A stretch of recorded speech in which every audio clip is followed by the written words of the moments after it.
Some films feel inseparable from the place they were made. British cinema has always embraced stories that feel raw, grounded, and culturally specific in ways that Hollywood rarely attempts.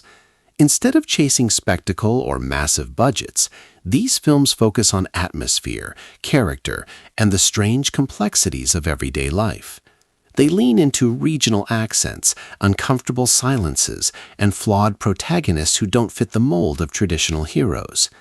Hollywood often reshapes stories into cleaner narratives with uplifting resolutions, but many British filmmakers deliberately resist that approach. They allow ambiguity, moral tension, and quiet moments to drive the story forward. Because of that, some remarkable films have slipped past mainstream audiences despite their brilliance. These movies showcase a style of storytelling that feels fearless and authentic, capturing unique corners of British life that rarely appear on a global stage. From haunting psychological dramas to sharp social satire, these overlooked titles prove that British cinema has produced masterpieces that Hollywood could never truly replicate. Scum, 1979.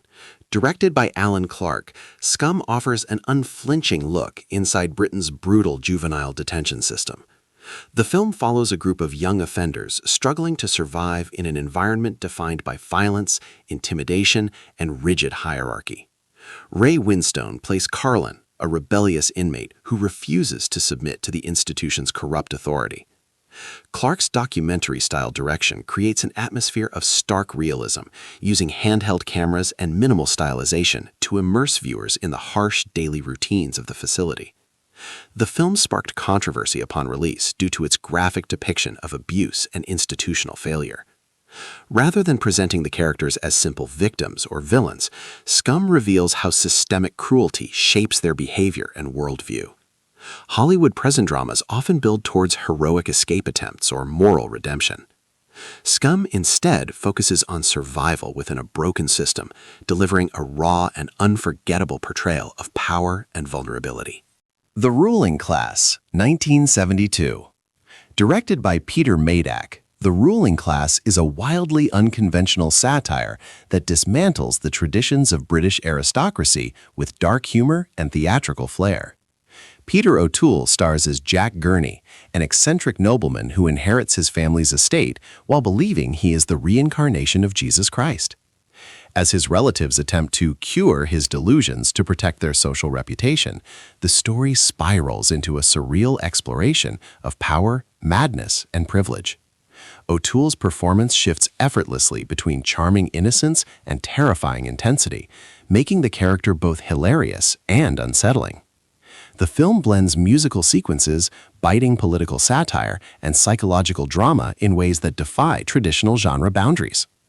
Hollywood comedies about wealth and power often soften their critiques with broad humor, but The Ruling Class delivers a far sharper and more unpredictable attack on institutional authority.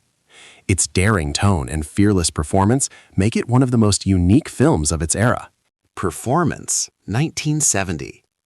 Directed by Donald Cammell and Nicholas Roeg, Performance is one of the most daring and unconventional films to emerge from British cinema in the 1970s. The story follows a violent London gangster who hides out in the home of an eccentric rock star played by Mick Jagger. As the two men interact, their identities begin to blur in surreal and psychologically complex ways. The film combines elements of crime drama, psychedelic experimentation, and philosophical exploration of identity. James Fox delivers a compelling performance as the gangster, whose carefully controlled persona slowly dissolves. Rogue's fragmented editing and bold visual style create a dreamlike atmosphere that reflects the cultural upheaval of the late 1960s. Hollywood crime films of the era rarely embraced such experimental storytelling. Performance challenges traditional narrative structure, turning a gangster story into a hypnotic exploration of ego, fame, and transformation. Local Hero, 1983. Directed by Bill Forsyth, Local Hero is a gentle yet deeply thoughtful comedy about culture, capitalism, and the beauty of quiet places. The film follows an ambitious American oil executive sent to a small Scottish coastal village to purchase the land for a new refinery project. What he expects to be a straightforward business deal slowly becomes something much more complicated. As he spends time with the villagers, he discovers a community defined by eccentric personalities, traditions, and a profound connection to the landscape around them. Forsyth's direction emphasizes atmosphere and character rather than conventional plot twists. The breathtaking coastal scenery becomes a character of its own, reinforcing the film's themes about progress and preservation. Instead of building toward a dramatic conflict, local hero unfolds like a reflective journey. Hollywood comedies often rely on exaggerated humor and rapid pacing, but this film thrives on subtle charm and quiet observation. The Long Good Friday, 1980. Directed by John Mackenzie, The Long Good Friday is one of the most gripping crime films to emerge from Britain's gritty cinematic era. The story follows ambitious London gangster Harold Shand, played with magnetic intensity by Bob Hoskins. Harold is determined to transform London's docklands into a modern business empire with American investment backing his vision.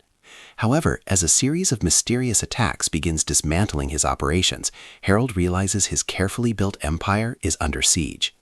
The film captures a raw portrait of London during a period of economic uncertainty and social transformation. Mackenzie avoids flashy action scenes, instead building tension through atmosphere and performance. Hoskins commands every scene with explosive charisma, turning Harold into both a terrifying and strangely sympathetic figure.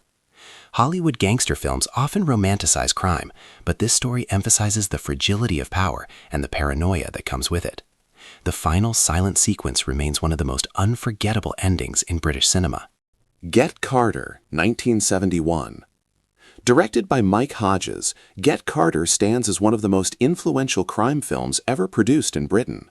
The story follows Jack Carter, a ruthless London enforcer who travels to the industrial city of Newcastle after the suspicious death of his brother. Determined to uncover the truth, Carter begins dismantling the criminal underworld piece by piece. Michael Caine delivers a chilling performance, portraying Carter with cold precision and barely contained rage. Unlike many American crime films of the era, Get Carter refuses to glamorize violence or criminal life. The bleak industrial landscapes of northern England mirror the film's dark tone, creating an atmosphere of constant tension and moral decay. Hodges keeps the story tightly focused on Carter's relentless pursuit of justice, allowing the narrative to unfold with brutal efficiency. Its uncompromising realism and stark portrayal of revenge make it a defining example of British crime cinema. Nil by Mouth, 1997. Directed by Gary Oldman, Nil by Mouth offers a brutally honest look at working-class life in South London. Drawing from his own upbringing, Oldman crafts a story centered on a family struggling with addiction, anger, and emotional trauma. Ray Winston delivers a ferocious performance as Ray, a volatile man whose violent temper constantly threatens those around him. Opposite him, Kathy Burke portrays his sister Valerie with heartbreaking vulnerability. The film refuses to sanitize its subject matter, depicting domestic conflict with an intensity rarely seen in mainstream cinema. Oldman's direction emphasizes realism through handheld camera work and naturalistic dialogue, immersing the viewer in the chaotic rhythm of the characters' lives. Hollywood dramas about family struggles often soften harsh realities with redemption arcs or sentimental moments. Nil by Mouth rejects those conventions, presenting its characters with unflinching honesty while still revealing moments of fragile humanity beneath the anger. The Servant, 1963. Directed by Joseph Luzzi, The Servant is a psychological drama that explores power, class, and manipulation within a seemingly simple household relationship. The story follows a wealthy young man who hires a quiet and efficient manservant to manage his London townhouse. What begins as a typical employer-employee dynamic gradually transforms into something far more disturbing. Dirk Bogarde delivers a mesmerizing performance as the servant whose subtle psychological control slowly destabilizes his employer's life. Luzzi's direction uses mirrors, shadows, and carefully composed interiors to create an atmosphere of growing unease. Beneath the surface, the film becomes a sharp critique of British class structures and the fragile nature of authority. Hollywood thrillers often rely on dramatic confrontations and clear moral boundaries, but The Servant builds tension through psychological manipulation and shifting power dynamics. Its quiet intensity makes it one of the most sophisticated character studies in British cinema history. A Taste of Honey, 1961. Directed by Tony Richardson, A Taste of Honey emerged from Britain's kitchen sink realism movement, which focused on authentic depictions of working-class life. The film follows Jo, a teenage girl navigating adolescence in an unstable home environment shaped by poverty and neglect. Rita Tushingham delivers a deeply affecting performance, capturing Jo's mixture of vulnerability and quiet resilience. The story addresses themes rarely explored in mainstream cinema at the time, including race, single motherhood, and unconventional friendships. Richardson's direction emphasizes realism through location shooting and natural performances, creating a portrait of everyday life rarely seen on screen during that era. Rather than delivering dramatic plot twists, the film unfolds through small emotional moments that gradually reveal Jo's strength and determination. Hollywood often frames coming-of-age stories through triumph and optimism, but A Taste of Honey finds its power in honesty and understated emotional depth. Brighton Rock, 1947. Directed by John Bolting, Brighton Rock is a classic British crime drama based on the novel by Graham Greene. The story centers on Pinky Brown, a young and ruthless gang leader operating along the seaside resort of Brighton. Richard Attenborough delivers a chilling early performance, portraying Pinky as a cold and calculating figure driven by fear and ambition. Unlike many crime films of the period, Brighton Rock delves deeply into moral conflict and religious guilt, exploring how Pinky's upbringing shapes his violent worldview. The film contrasts the cheerful atmosphere of the seaside with the dark undercurrents of criminal activity unfolding behind the scenes. Its stark black and white cinematography enhances the sense of tension and inevitability surrounding Pinky's actions. Hollywood gangster films often glamorize crime, but Brighton Rock presents it as a tragic path defined by paranoia and spiritual emptiness. British cinema has always thrived on bold storytelling choices and cultural authenticity. These films prove that powerful narratives don't require massive budgets or global marketing campaigns. Instead, they rely on fearless performances, honest writing, and directors willing to challenge traditional filmmaking rules. Many of these stories remain overlooked outside the UK, yet their influence continues to shape modern cinema. They stand as reminders that some of the most unforgettable films are the ones that refuse to compromise their identity.